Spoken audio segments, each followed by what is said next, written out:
সম্মানিত সুধী, আসসালামু আলাইকুম। বিএনপি হয়তো কিছুদিনের ভিতরেই আপনার তাদের যে অযৌক্তিক আন্দোলন, এই অযৌক্তিক আন্দোলন থেকে কিছুটা পিছনে সরে যাবে।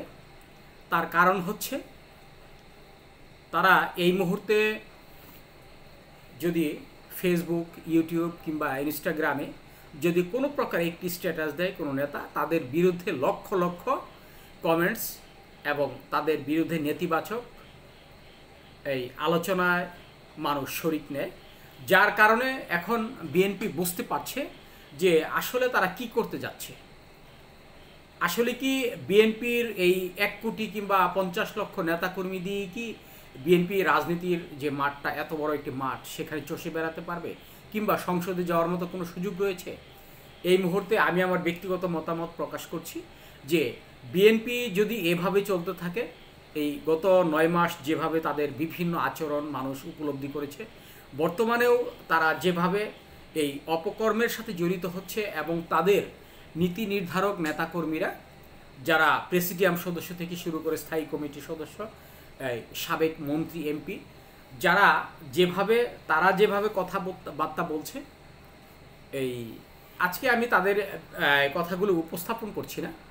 আমি শুধু বলতে চাচ্ছি, যদি এভাবে কথাবার্তা বলতে থাকে, এই 9 মাসে তাদের অবস্থানটা এখন আপনার 25-এর কোঠায় দাঁড়িয়েছে, যেখানে 75% মানুষ এই আওয়ামী লীগ সরকারের পতনের পরপর যে মানুষ একটা আশা করেছিল, আশায় বুক বেঁধেছিল যে এই আওয়ামী লীগের মতো একটি ফ্যাসিস্ট দল এই দেশ থেকে বিতাড়িত হয়েছে, তাদেরকে বিতাড়িত করে আমরা এখন বর্তমানে যেই দলটি বাংলাদেশের দ্বিতীয় বৃহত্তম দল, সেই দলটি হচ্ছে জাতীয়তাবাদী দল বিএনপি। এই বিএনপিকে আমরা সাপোর্ট করব এবং বিএনপি ক্ষমতায় আসলে হয়তোবা দেশের ভাবমূর্তি, দেশের অর্থনীতি সব কিছুতে একটা চাঙ্গা চাঙ্গা ভাব আসতে পারে। কিন্তু আসলে বিএনপির কাছ থেকে মানুষ যা আশা করেছিল, এর যে আশার বিপরীতে যেটা পেয়েছে, এটা আওয়ামী লীগের চেয়েও আপনার দুঃখজনকভাবে এই বিএনপির প্রত্যেকটা আপনার যারা নেতাকর্মী এই মুহূর্তে যারা বিভিন্ন অপকর্মের সাথে জড়িত, এই আওয়ামী লীগের চেয়েও খারাপ তারা করেছে। আওয়ামী লীগ যদি যেখানে 5 টাকা চাঁদা দাবি করেছে, ওরা করেছে 10 টাকা। যেখানে 500 টাকা, বিএনপি করেছে 1000 টাকা। অথচ এখন পর্যন্ত বিএনপি ক্ষমতায় আসা তো দূরের কথা, এখন পর্যন্ত বাংলাদেশে এই ক্ষমতার যে প্রেক্ষাপটটা, যে আন্দোলন, সেই আন্দোলন থেকে আমরা বুঝতে পারছি যে আসলে অন্তর্বর্তীকালীন সরকার বিএনপিকে কোনো প্রকার পাত্তা দিচ্ছে না। তার যথেষ্ট একটি কারণ রয়েছে। আজকে আমি এই যথেষ্ট কারণটি আলোচনা করতে বসেছি। আপনারা জানেন যে এখন যে নিজ দলের নেতাকর্মীদের উপর ত্যক্ত বিরক্ত সাধারণ মানুষ। আপনারা ইতিমধ্যেই খেয়াল করেছেন, বাংলাদেশের বিভিন্ন জায়গা থেকে বিভিন্ন নেতাকর্মীরা কিন্তু বিএনপি থেকে পদত্যাগ করতে শুরু করেছে। বলেছে, আমরা একজন শিল্পীর কথাই বলি, আসিফ। এই আসিফ একসময় বিএনপির সক্রিয় নেতা এবং তিনি কিন্তু নির্বাচন করার জন্য গত কয়েক বছর ধরেই একটা চেষ্টা চালাচ্ছে। অথচ সেই আসিফ গত রবিবার যে একটা ভার্চুয়াল বক্তব্যে বলেছেন যে আমি বিএনপিকে আমি আশা করেছিলাম, আসলে বিএনপির জায়গায় নেই, আমি বিএনপি থেকে পদত্যাগ করলাম। আসলে এরকম এই যারা একটু শান্তি ভালোবাসে, যারা একটি শৃঙ্খলা বোধ, যারা রাজনীতিটাকে আপনার এই শুধুমাত্র পেটের জন্য কিংবা দখলবাজির জন্য, চাঁদাবাজির জন্য তারা রাজনীতি করে না, যারা সত্যিকারীভাবে রাজনীতি করে বিএনপির, তারা কিন্তু ধীরে ধীরে কোণঠাসা হয়ে পড়ছে এবং তাদের মন মানসিকতা একেবারেই চেঞ্জ হয়ে যাচ্ছে। তার একটাই কারণ, তাদের যে নেতাকর্মীদের বিরুদ্ধে প্রতিদিন যেভাবে বাংলাদেশের বিভিন্ন চ্যানেলগুলো তাদের অপকর্মগুলো উপস্থাপন করছে, এই বিষয়গুলো দেখে এখন বাংলাদেশের 70% সাধারণ মানুষ তাদের উপর ত্যক্ত বিরক্ত এবং তাদেরকে ভোট দিবে না কিংবা এভাবে এই ধরনের কথাবার্তা বলছে। আসলে এই আওয়ামী লীগের, বিএনপির যারা নীতি নির্ধারক, রাজনীতিবিদ, রাজনৈতিক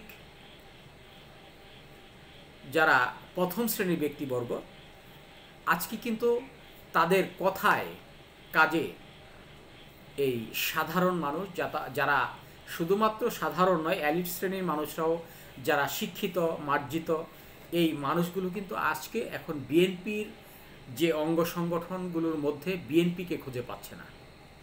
তারা আওয়ামী লীগের চেয়েও বড় ফ্যাসিস্ট খুঁজে পাচ্ছে এখন বিএনপির প্রত্যেকটা অঙ্গ সংগঠনে। যার কারণে বিএনপি হয়তোবা যদি এই বিষয়গুলো দিকে লক্ষ্য করে, তাহলে আমার মনে হয় বিএনপি যদি এই কার্যক্রমগুলো তারা ধীরে ধীরে বন্ধ করে কিংবা তারা এই লাগামটা টেনে ধরতে পারে, তাহলে হয়তো বিএনপি ভবিষ্যতে কিছু একটা করতে পারে। নতুবা এখন যে আওয়ামী লীগের যে পরিস্থিতিটা হয়েছিল, আওয়ামী লীগ যেমন গত 16 বছর এই ক্ষমতায় থাকাকালীন অবস্থায় এই রাজনৈতিক যে উপদেষ্টা, এই উপদেষ্টাদের কথা মানেনি। যদিও উপদেষ্টারা এই আওয়ামী লীগকে ডুবিয়েছে একদিকে, কারণ তাদেরকে যে উপদেষ্টা মানে কি, তারা ভালো মন্দ দুইটা দিক খেয়াল করেই কিন্তু একটা বিষয়ের উপরে তারা আলোচনা করবে তাদের প্রধানের সাথে। কিন্তু আওয়ামী লীগ সরকারের আমলে যারা উপদেষ্টা ছিল আওয়ামী লীগের, তারা প্রত্যেকটাই এই ফ্যাসিস্ট সরকারকে, আওয়ামী লীগকে এই আপনারা বিভিন্ন কুপরামর্শ দিয়ে তাদেরকে লুটপাট করে তারা এই দেশ থেকে এখন বর্তমানে বিতাড়িত। একমাত্র আপনারা জানেন যে দু একজন ধরা পড়লেও তারা কিন্তু এখন জেলখানায় একেবারে এই আপনার মনে করেন জমিদারের মতো থাকতে চায়, এসি ব্যবহার করতে চায়, তারা ভালো খেতে চায়। আসলে জেলখানা তো কারো সুবিধার জন্য জেলখানাটা না।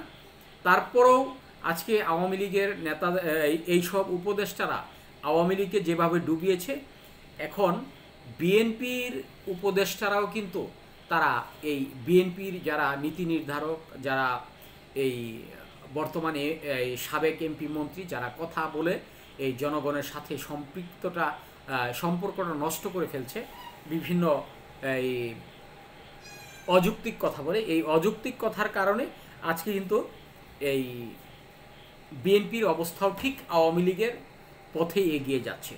আপনারা জানেন আওয়ামী লীগের সময় তাদের যে ব্যক্তিগত গোয়েন্দা সংস্থাটা, সেটা কোনো কাজ করতে পারেনি, তারাও তেল মেরেছিল। যার কারণে এই 5ই আগস্টের বিষয়টা কিন্তু এই সারা দেশের মানুষ বুঝতে পারলেও তাদের গোয়েন্দা সংস্থা বুঝতে পারেন। ঠিক আজকের এই এখন বর্তমানে যে বিএনপির অবস্থান, এই বিএনপির অবস্থাটি কিন্তু একই অবস্থা। তার কারণ তাদের যে ব্যক্তিগত গোয়েন্দা সংস্থা রয়েছে, কূটনৈতিক রয়েছেন, যারা এই রাজনৈতিক উপদেষ্টা রয়েছেন, তারা কিন্তু বুঝতে পারছে না যে আসলে আমরা কি বলতে চাচ্ছি, কি বলছে। এই বিষয়গুলো যদি ঠিকমতো আপনার অনুধাবন না করতে পারে, তাহলে আওয়ামী লীগের চেয়েও কঠিন পরিস্থিতি হবে বিএনপি। আপনারা জানেন গত কয়েকদিন না, প্রায় 1 মাসেরও বেশি আপনার দক্ষিণ সিটির যে মেয়র হওয়ার জন্য জনাব ইশরাক হোসেন, তিনি যেভাবে আন্দোলন করছেন এবং তাকে যেভাবে তেল মারা হচ্ছে আন্দোলন করার জন্য, তাদের এই জিনিসটা খেয়াল করা উচিত। এখন পর্যন্ত তারেক রহমান বাংলাদেশে আসতে পারেনি। যদি এতটা সহজ হতো, তাহলে কিন্তু তারেক রহমান 5ই আগস্টের পরপরই তিনি বাংলাদেশে চলে আসতে পারত। অথচ এত কিছু জানার পরেও, এত কিছু এই বোঝার পরেও কিন্তু তাদের নেতাকর্মীরা যেভাবে অপ্রাসঙ্গিক আপনার ক্ষমতায় আসার জন্য যে দৌড়ঝাঁপ শুরু করেছে, যেভাবে আন্দোলন করছে। গতকালকে ইশরাক হোসেন বলেছে, যদি আমার চেয়ার আমাকে বসতে না দেওয়া হয়, আমি জনগণকে নিয়ে বসে পড়ব। আরে ভাই, এত সহজ হলে তাহলে তো প্রত্যেকটা দেশের যারা শক্তিশালী, যারা আপনার সন্ত্রাসবাদী, তারা তো যে চেয়ারে বসে পড়ত। অথচ ইশরাক হোসেনকে মানুষ যতটা শ্রদ্ধার সাথে স্মরণ করত, বিশ্বাস করত, তার বাবার যে একটা সম্মান ছিল, তার বাবার যে একটা শ্রদ্ধা, তার বাবার শ্রদ্ধাবোধ থেকেই মানুষের যে ভালোবাসা শিখত হয়েছিল এই ইশরাক হোসেন। অথচ আজকে ইশরাক হোসেন যদি একটি স্ট্যাটাস দেয়, তার বিরুদ্ধে লক্ষ লক্ষ স্ট্যাটাস বর্তমানে ফেসবুকে আসে। তারপরেও কি বিএনপি বুঝতে পারছে না তাদের অবস্থানটা কোথায়? আমরা মনে করি যে আজকে এই মুহূর্তে যারা বিএনপির বড় মাপের নেতা রয়েছেন, তারা যদি এই মুখটাকে সামাল দিতে পারে, হয়তোবা ভবিষ্যতে তাদের জন্য একটি উন্মুক্ত রাষ্ট্র হিসেবে দেখতে পাবে ওরা। আর না হয় ঠিক আওয়ামী লীগের যে পরিস্থিতিটা হয়েছে ঠিক একই পরিস্থিতির দিকে এগিয়ে যাচ্ছে। তার কারণ বিএনপি ছাড়াও এই বাংলাদেশে আরও 48টি দল রয়েছে, যারা এখন পর্যন্ত মনে করে যে বিএনপি একটি শক্তিশালী রাষ্ট্র, আপনার একটি শক্তিশালী রাজনৈতিক দল। জনগণ যদি কোনো রাজনৈতিক দলকে কোনো প্রশ্রয় না দেয়, তাদেরকে ভোট না দেয়, তাদের বিরুদ্ধে উঠে পড়ে লাগায়, তাহলে এ ধরনের এইরকম 50টি রাজনৈতিক দলও জনগণের কাছে কিছু নয়। তার কারণ আপনি 50 লক্ষ হয়তো নেতাকর্মী রয়েছে বিএনপির সারা বাংলাদেশে। এই 50 লক্ষ নেতাকর্মীদের ভোটে আমার মনে হয় না যে বাংলাদেশে 10টি আসন পাবে। যদি এই সাধারণ মানুষ বিএনপির পক্ষে কথা বলে, বিএনপির পক্ষে কাজ করে এবং বিএনপি যদি সাধারণ মানুষের মন জয় করতে পারে, তাহলেই হয়তোবা ভবিষ্যতে এই দেশে বিএনপির ক্ষমতা আসাটা সহজ হবে। অনতুবা তাদের যেই পরিস্থিতি, এই পরিস্থিতিতে আমার মনে হয় না এই মুহূর্তে এই বিএনপির যে নেতাকর্মীরা যে খুব বেশি একটা ভালো অবস্থানে যেতে পারবে, এটা আমার খুব বেশি মনে হয় না। ধন্যবাদ সবাইকে, ভালো থাকবেন, সুস্থ থাকবেন, নিরাপদ থাকবেন।